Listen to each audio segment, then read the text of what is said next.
Now, how does, I guess, the debt and all our financial problems tie into all the promises that the government's responsible for, such as Social Security, pensions, things like that? Because I know in Detroit, the bankruptcy of the city has caused a lot of local residents who were counting upon a hefty retirement is no longer there. So they're receiving pennies on a dollar. So how does those type of things on a much smaller scale factor into our whole entire country?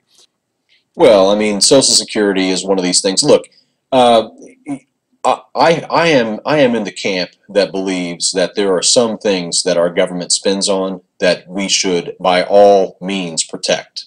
For example, should we spend more than every other country on the world combined on our military, or should we protect Social Security? I think the answer is pretty obvious. We need to slash some military spending. Now, some people would be very angry about that, but if it meant them not getting a Social Security check, suddenly it changes their minds, right? Yeah. Do we want to have the largest military in the world and have spare no expense, or do I want a Social Security check? It's very obvious. So the right-left paradigm, the corporations, the ones that control the mainstream media, have created this tremendous right-left paradigm. They have us fighting over the stupidest things. I mean, the stupidest things that we're going to be arguing about. We don't talk about anything of substance.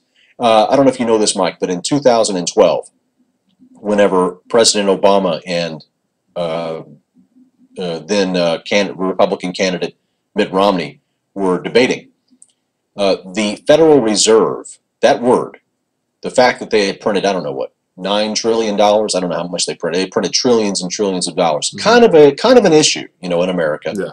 Never brought up once. Never brought up once in the entire debate. Yeah. Now, don't you think that's kind of important, But here's the point.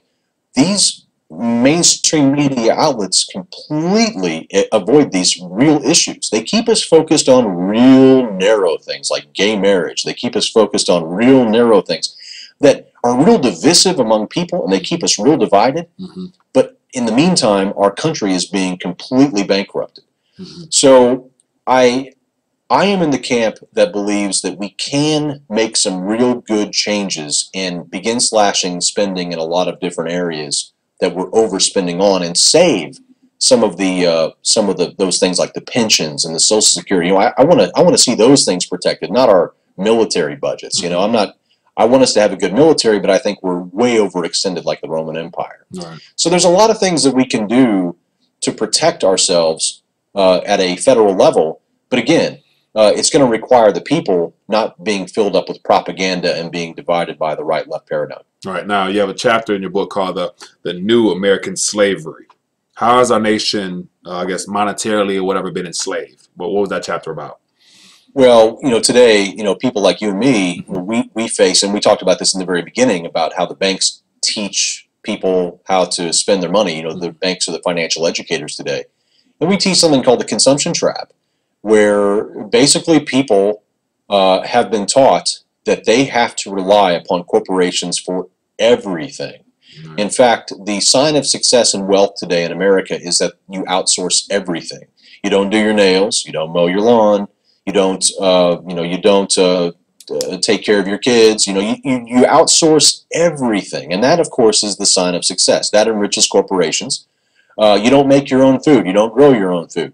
You go down the list and you realize, how much money am I spending every single month to prop up corporations whenever I could be doing some of this myself? And why hasn't anybody told me that I could do some of this stuff myself? Right. So, today, I know that up in Detroit, there was a problem with water, issue, water being cut off.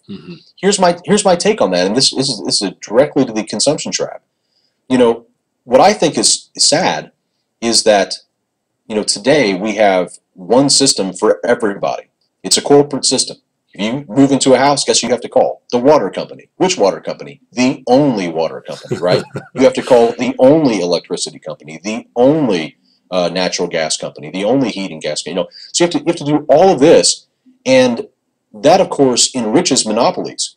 But it doesn't serve the American people well. We should have different options. Instead, what we have this huge monolithic corporate structure that's been built, and you and I have to somehow find our way through it. I finally got tired of it, Mike. I moved out into the country. I was living in the middle of Houston, Texas. Mm-hmm. Had a business down there, still have it. I just have a manager running it now. And my wife and I said, look, we've got to get out of this grind. This daily grind is crazy. The city's so big. We moved out into the middle of nowhere, got a piece of land, started growing food, got some chickens. We start, I obviously I can work from anywhere for what I do. So I work, from the property, and we are detoxing from corporate America. We're detoxing from this American way of life, and we're learning that we don't have to outsource everything. Mm-hmm. We're learning that we can actually get off of the grid. We can go on solar power. We can feed ourselves with food out of our own garden. We can raise livestock and feed ourselves. So does it take more time? Sure. But that's one of the benefits of learning how to create multiple streams of income, is that you can create time freedom, and then you have time to do those things. But see, today, Mike, the majority of people hate their jobs. They go to their jobs, right, every single day. And why do they go? Because they got to pay for the car payment. Why do they have to have a car payment? I don't know.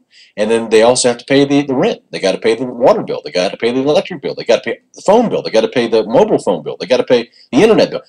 All of these things that have become so commonplace today, in many ways, it's a deception. Right. We don't have to outsource all of this stuff. We really can kind of begin to think differently, think outside the box. Of course, I'm kind of generalizing these comments, but we go really in depth into the consumption trap in a whole chapter in our book and explain how to break free. Right.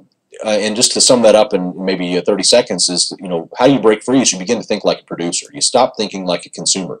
You stop watching commercials and saying, oh, I need that. And instead you start thinking of like a producer and saying, what can I create that other people need? And so you begin to think differently. You put on a different kind of mindset. Right. And many other things as well that are in that chapter. Just a good piece of advice. All right, sounds good. Well, definitely, I want to dig deeper into that chapter myself. Now, I want to throw out a couple of acronyms to you, and just let me know what comes to mind, and then we'll get into the part about the multiple streams of income, the strategy you give at the very end of your book. Now, I want to mention the A.I.I.B. Now, the Asian Infrastructure Investment Bank. It's a huge, massive affront to the U.S. dollar. It's a huge, massive affront to the U.S. dollar standard globally. Mm-hmm. It represents, in many ways, a challenge to the World Bank. It is China's coup, if you will. China has been trying to join they're part of the World Bank. They've been trying to get more votes in the World Bank now for years. Mm-hmm. And the U.S. Congress refuses to budge. They refuse to provide more votes to China, despite the fact that they have 1.3 billion people, despite the fact that a huge majority or a huge percentage of the country or the world lives in China. They're not giving them more votes to represent that. That's because the World Bank and the IMF and all of these are creatures of the West. And now that China's rising, they realize we can do this on our own. We don't need the West to do all of these things. Besides, China's building out a Silk Road now, and it needs to be able to lend, and it doesn't want to be borrowing from the West for every single thing that it's going to be doing. So the A.I.I.B. is a massive deal. We just did a huge podcast on it, explained what was happening with it, and it represents a huge challenge to the World Bank. It's the first of many things that are coming. We already have a similar thing to the IMF that's also coming out.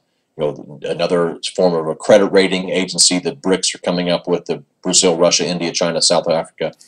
So it's a step in the direction of a less Western-dominated world, and it's a move toward the East, which we've been predicting now for some time. We really believe, Mike, that China and that area is going to be one of the hottest areas throughout the 21st century. We believe that America ruled the 20th century, but not the 21st century. Right.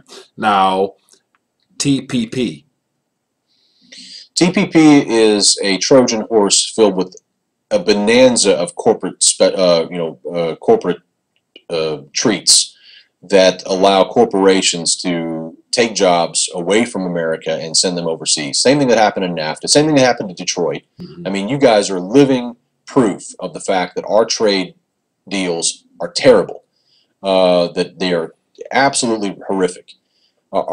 America has not made a good trade deal in a very long time, And the TPP is just filled with all kinds of ridiculous things that if the American people actually saw it, they would never allow it to pass. Right. The Trans-Pacific Partnership is what it stands for, and it's, you know, being bantered about as Obama's trade bill, and no doubt Obama is really trying to push it forward. But he has all the support from the GOP. The GOP wants it as well. It benefits corporations. It benefits foreign corporations. It's going to speed up the asset buying of American assets by foreigners. Right now, 1/7 of all of America's assets are owned by foreign interests. That rate is increasing by $1 billion a day. And so the TPP is going to make that even easier. It's going to give many foreign nations special status to invest here. Mm-hmm. In addition, it's going to put American workers in direct competition with low-wage workers across, you know, the pond. I mean, over in Vietnam, for example, the minimum wage is 52 cents. Where do you think the corporations are going to move offshore whenever they pass the TPP? Now, here in America, corporations are saying, "Oh yeah, pass the TPP, and we'll create all these new jobs." It's a bunch of BS. We heard that with NAFTA. NAFTA, we heard that with companies like GE and Caterpillar and some others, Chrysler. They were saying, "Oh yeah, as soon as NAFTA passes, we're going to have all of these new jobs." And immediately, as the ink was drying, they were running down to Mexico, hiring people for what they were normally paying $20 an hour to somebody in Detroit. Now they're paying $1 down in Mexico. It's the same thing they're doing here. Look, the corporations want one thing. They want the ability to be able to sell directly to Americans, who are the #1 consumer market in the entire world, but they don't want to have to hire American workers because they're too expensive. So they want the best of both worlds. They want to be able to sell to us directly, but they want to be able to hire low-wage workers. That is not a good deal for the American people. It may mean that we get cheap stuff, but over time, that's not how you grow an economy. We will go broke even if the stuff is cheap, if we don't continue to see wage growth. Wage growth is tremendously stagnant, and TPP will not help. Right. N.W.O. A lot of conspiracy that goes into that. New World Order. I believe that we are moving towards an era where we will have a one-world government. I believe that right now we're seeing the beginnings of that. The EU is the main thing that I watch regarding that.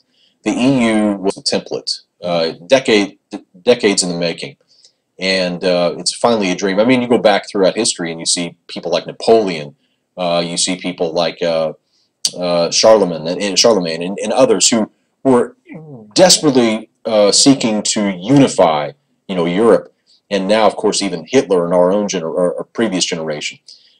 Today, the EU is almost a necessity because Europe has been the most bloody continent for the last several centuries. Mm-hmm. If they don't have some sort of peace deal, they're going to kill each other. I mean, they literally, that's all they do. History is just replete with France and Germany at each other's throats, and Italy. So they have to have some sort of peace deal. Well, this peace deal is extremely in-depth, and of course now it involves their own currency. Now it involves, a single governing body. And this idea of bringing all of these different countries together, all of these different languages together, all of these different cultures together, and histories together, and currencies and interest rates. I mean, just put them all in one pot and say, okay, now we have one interest rate, we have one currency, we have one government. Well, if you can't make that work in Europe, you can't make it work globally. So Europe is the template, and all the globalists are working on Europe, trying to make it work. Greece is a big deal. That's why it's always in the news, because it matters to them, right? It doesn't matter to you and me, but it matters to them, and so they really care about it. And Russia is watching the EU, and they just created their own union, the Eurasian Economic Union, which they patterned exactly off of the EU. China is trying to do some similar things with regional governments. Brazil and other South American countries are also moving. So I think what we're seeing is a regionalization of governments. We're starting to see regional unions. Mm-hmm. Eventually, one day, Mike, I believe that these regional unions will merge into a single global government with a single global currency. I don't know if it'll happen in our lifetime or not, but we're certainly on track towards it. All right, I do agree. And also, I was going to ask you from a theological standpoint, being that Revelations hint at a one world government / one world way of doing trade and things like that. So, definitely, I believe in something that's it's on the forecast. Things that's coming. just because it's been predicted biblically. So that's another thing. Now, to wind us down now getting into the end of the book where we get to strategies, ways for people to begin taking action on basically thinking alternatively outside of the system that's been structured for them. What would be some things that you would automatically say for someone, say middle to lower class families, single moms, perhaps inner city, that can begin taking incremental steps towards making a difference for their current situation as well as their future in preparation for the collapse or bankruptcy or the thing that you're forecasting is coming? I think the most important thing for most families, like you're describing, to do is save money. And let me tell you why. You know, going back to the Bible we were just talking about, there is a scripture in Proverbs that says, "In all labor there is profit." When I first read that, I've read that many times. Several years ago, I read it, and it popped off the page to me, and I realized, in all labor there is profit. It's not true. I mean, it is true, but it's not true for everybody. Mm-hmm. A lot of people will not have any profit for their labor, because by the time they get their check, all of it's been spent. They've given it all to corporations, right? So the corporations took it all. And so in all labor, there should be profit, mm-hmm. but there's not always the case for everybody. So I would say you have to ask yourself, what profit rate are you worth? If you're going to work 40, 50, 60 hours a week, what are you willing to settle for? Are you willing to settle for 1% profit? Then save 1%. Are you willing to settle for 10? What are you worth? Now, what do you have to show for your work? And if all you have is cheap plastic junk and a car that's constantly going down in value, you're not going to get ahead. You've got to be able to put money back. And so you need to save money, and you need to decide, what's my profit rate? What am I going to settle for? And for me, that's 15%. I refuse to work without saving at least 15% of my income, mm-hmm. because that's my profit. Whatever I save is what my profit is. So my profit rate is 15% minimum. And what I do is I save that until I have at least 6 months of savings. It may take me several years to get to that place, but that's what I do. I keep saving money. And then once I have 6 months of liquidity, then I begin to move into investing. And I begin to invest my money. I don't invest the money that I saved. I keep that as savings. But then I start to take the surplus after that, and I begin to invest that money. So now I've got 6 months of liquidity, and then I begin to invest the excess beyond that. So those are the two. That's the first thing I would say. The second thing is, Mike, is that most people are dependent upon one income stream. That's it. They got their job. Most American families have 3 income streams today. Mom and dad work, and then usually they have like a little savings account that throws off, $3 or $4 in interest every 6 months. The average retiree has 2 income streams, typically a pension or a retirement plan and Social Security. We have discovered that you can have over 20 different income streams. My wife and I don't say this to brag, I say this because I've worked my tail off for it, but my wife and I have built 17 income streams. Right. And we list 22 in the book. And it's a different way of thinking, I'll admit it. It's not, it's not what you learn in school. Like you said earlier, the Fed says, go out, get a good job, get your degree, go out and get a good job, work real hard for that corporation. I'm not saying that there's something wrong with that. You can work for a corporation and also have multiple streams of income that you're building on the side. Mm-hmm. But the main thing is to build multiple streams of income. And in our book, we list all 22 different income streams. We give a pretty basic treatment of them. On our website, we have something called the Income University. And the Income University is where we actually go into great detail into each one of these different income streams and explain how to get them started.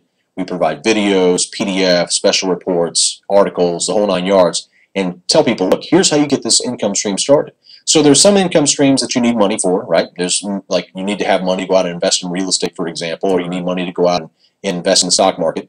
But there's also income streams that you don't need any money for that we list in the book. And you either have time or you have money, right? And you can trade your time for money, or you can trade your money for time. And most people would love to have the problem of having too much money and too much time, right? That's the ultimate goal. Yeah. The people who say they don't have either are usually lying. They just have the priorities mixed up. So we say, look, if you don't have enough money, find a little time and begin to invest in creating a new stream of income. And if they need help finding that, then check out our book. We've listed 22 different ideas there. All right. Well, hey, I appreciate that. Sure. And with that being the case, can you give our audience a way to get it connected with you? You mentioned some courses, you have your book. So how can people get in touch with you and stay in touch with your message and what you're sharing education-wise?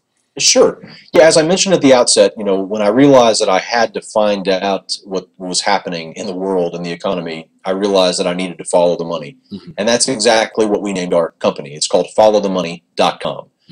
They can get right to our website, followthemoney.com. FTM Daily is the name of the website. That stands for Follow the Money Daily. Mm-hmm. And when they go there, they'll find that there's tons of free stuff. We actually have a free membership that everybody can sign up for. We provide a lot of great information to people who want to sign up for free. But if they want to take the next step and really get that financial education and start learning about how do I get ahead, how do I break free, we have that as well. And so we have 3 or 4 different paths that you can take on our plans and pricing page. And I would encourage people who really want to find a good financial education to consider giving us a try. Followthemoney.com. Jay Robinson, thank you for your time. I appreciate your insight and definitely look forward to speaking again in the future. Thank you. Have a good one. That concludes my discussion with Jay Robinson. Hope you found that informative as well as educational. I want to encourage you to get a copy of his book, The Bankruptcy of Our Nation. Definitely a book that has a lot of details that could be beneficial for now and in the future. Also, check me out on rethinkingthedollar.com, where you can test your IQ with a quiz, as well as get a copy of my free ebook, The Simplicity of Money. Also, visit Facebook, where I share a lot of up-to-date and relevant news dealing with monetary issues. Other than that, I'll see you later. Thank you.